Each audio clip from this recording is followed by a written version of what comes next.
What's going on, guys? Hope everyone's having a great day. Today we're going to talk about the best way to start up your own used car lot or dealership from scratch.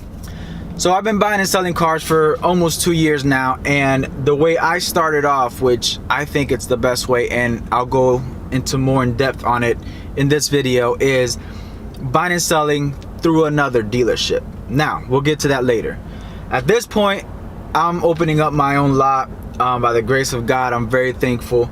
Worked very hard to get to this point. So some of the things you need to get started to open up your own lot is you need to take a pre-licensing course. I took mine's online. You can take it online or I guess at a location. I'm not honestly I wouldn't. I'm in the state of Florida, so I wouldn't know where to go to take it. I took it online. To me, it's the easiest way. It's an easy course to take. And then after the course, you take a test. I think it's like a 50 question test. And then after that, before you can get started, you're gonna need a bond and insurance. Your bond needs to be, I think, about $50K, which sounds like a lot, but if you have decent credit, your monthly payments really won't be that expensive. So you need a bond and insurance and a location. Now, a location, it's subjective on how you want your dealership to be, your business model. At this point, my business model is I'm buying newer, lower mile cars and I'm financing them. I have a finance company that I'm working with. So being that I'm doing that, I wanted a nicer lot, nicer location where people can come in and feel comfortable, feel like they can trust me in the cars that they are purchasing. So I have a nicer location in a sense, versus where you can get started with a very small office where customers don't even need to go to that office space. It's just an office space for you to be able to get your dealer's license, where the requirements are, I think you need to have 2 or 3 parking spaces and 200 or 300 square foot, or maybe even less, I think 100 square foot of office space, and you can use that to start your dealership. And then once you find your location, you're gonna need a city license saying that you can do business in that city, county, and the fire marshals and all that will come out and inspect your location, and they will approve it. So those are the main steps, things you need to start off your own dealership. And I'm going fairly quickly just because I don't want this to be an hour-long video, because if I went into complete detail, this will be a 2 or 3 hour long video. But those are the main steps that you'll need to take to open up your own lot. Now, the way I started off, I've been buying and selling cars since high school. So I'm 34 now. At that time, I would buy off Craigslist, fix the car up, relist it on Craigslist, and make a decent profit that way. Now, as we all know, Craigslist is not what it used to be. So I no longer buy cars that way. I now go to auction and buy them at auction, which I'm on my way. I don't know if I mentioned it or not. Yeah, buying and selling cars from auction compared to anywhere else is really different. Now, like I said, I started off Craigslist, buying off Craigslist, fixing, reselling on Craigslist. I wanted to scale it a bit just because Craigslist started getting bad. It was a waste of time. I would drive an hour and a half to look at a car, and it was nothing like the person said it was. So this brings me to my main point on how to buy, sell cars from scratch and start your own business doing so. What I did was I went to my local dealerships. I went as far as 2 counties out, and it was a bold thing to do, but I went up to them and I said, hey, I'm looking to buy some cars off of you, and I wanted to see if we could work something out where you sell them to me near wholesale price. I know you got to make some money off of these cars, but I'm looking to buy 2 or 3 at a time. Is there something we can work out? And I got rejected by all of them except one, and that's the dealership I ended up working with.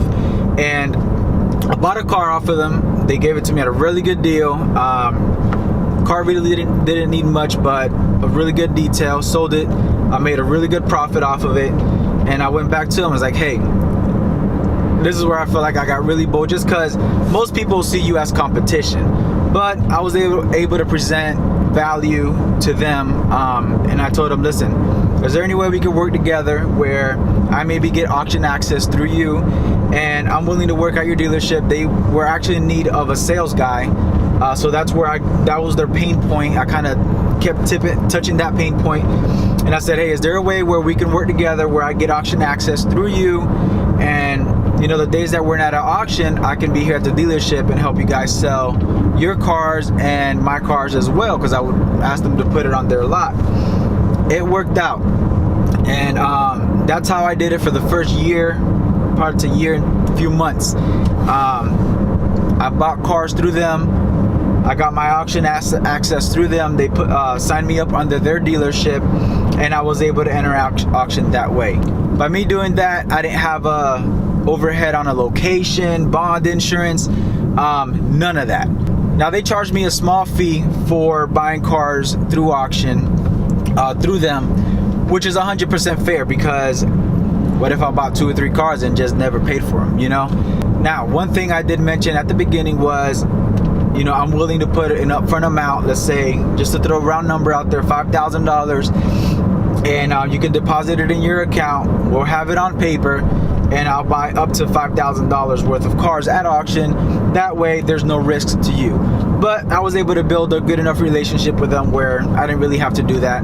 So that to me is the #1 best way to start your own business, buying and selling cars. Because although I was buying and selling cars through their dealership name, it was my business. I didn't, you know, I could come in 2-3 days out of the week if I wanted to. Yeah, we had an agreement, but I didn't have to be there all day, you know.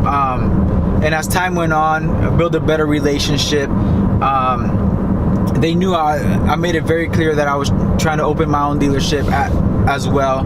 You know, I was in no way, shape, or form trying to be shady and gain experience through them and then just come out and be their competition. It was never like that. So towards the final months of me being there, I didn't spend much time at the dealership, and they were still selling my car. So I still had my own business on buying and selling cars at a different level than just buying off Craigslist and selling off Craigslist or Facebook Marketplace or wherever it is you might want to sell your cars. So to me, that's the best way to get started.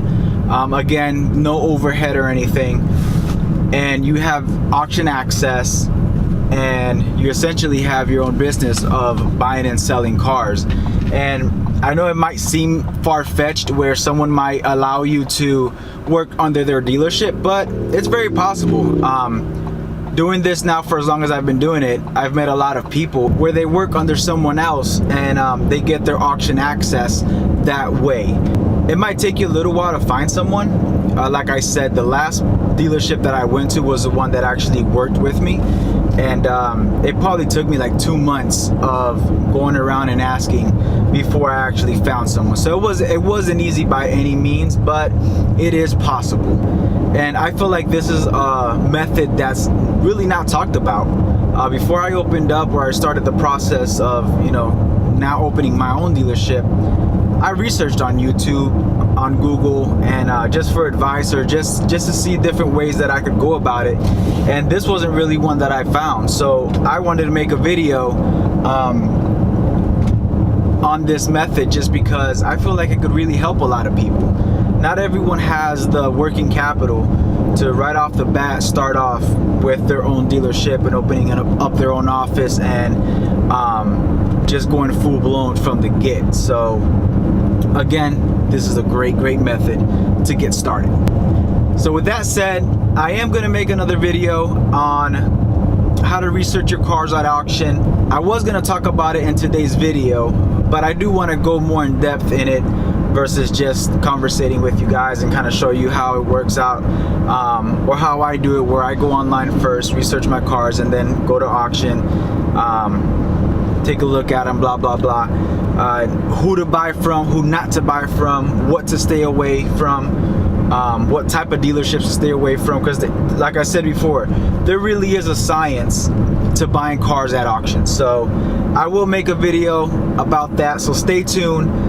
Subscribe, hit the like button if you guys have not subscribed yet, and I'll catch you guys on the next one. Don't forget, be great.